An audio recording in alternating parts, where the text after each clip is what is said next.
Good morning guys. Ayan po, bali nagbunga na yung kalibugan ng aming baby.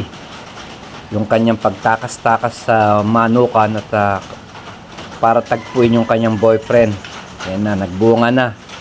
Bali ang iniluwal niya ay 5 healthy na mga tuta. Bali isa lang po yung puti, maganda po yung puti, merong batik na itim sa kanyang muka. Tapos yung 4 nagmana na ron sa aso ni Mang Ben.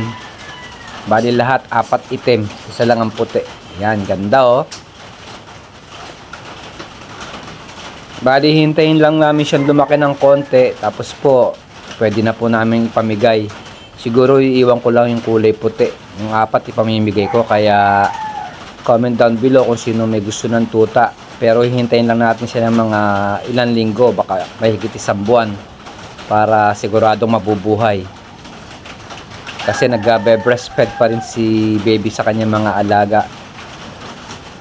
So konting paalala lamang sa mga manghihingi ng tuta, sana wala pong home delivery. Dahil yung iba po kasi talagang merong kakapalan ng muka.